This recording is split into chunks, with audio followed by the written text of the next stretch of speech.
Hi friends, welcome to my channel.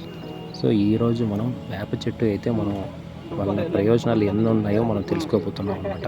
So ముఖ్యంగా ఈ వేప చెట్టులో చాలా హై రిచ్ ఆక్సిడెంట్స్ ఉంటాయి మనకి. అండ్ యాక్టివ్ బ్యాక్టీరియాలుగా కూడా మనకి బాగా పనిచేస్తాయి. And at the same time ఈ వేప చెట్టులో మన ఫ్రూట్స్ ఏవైతే ఉన్నాయో అవి తినడం వల్ల డయాబెటిక్ పేషెంట్స్ కూడా చాలా మంచి హెల్త్ బెనిఫిట్స్ అయితే మనం అబ్జర్వ్ చేయొచ్చు. చాలా మంచి రిజల్ట్స్ అయితే ఇస్తాయి. సో ఈ వేప చెట్టులో బాగా ఎన్నెన్ని ప్రయోజనాల వల్ల మనం పొందుతూ ఉన్నాం కదా. సో వాటిని మనం ఈసారి ఈ చెట్లను అయితే మనం ఏవైతే ఉన్నాయో వాటిని మంచిగా కాపాడుకుంటూ ఉండాలి అనమాట. సో ఇక్కడ చూస్తే చూడండి, వేప చెట్లు ఎంత బాగా పూసాయో. సో ఈ వేప పండ్లని తీసుకోవడం వలన మనం ఎన్నో బెనిఫిషియర్స్ని మనం పొందుతాము. సో ఈ వీడియో మీకు నచ్చినట్లయితే లైక్, షేర్, సబ్స్క్రైబ్.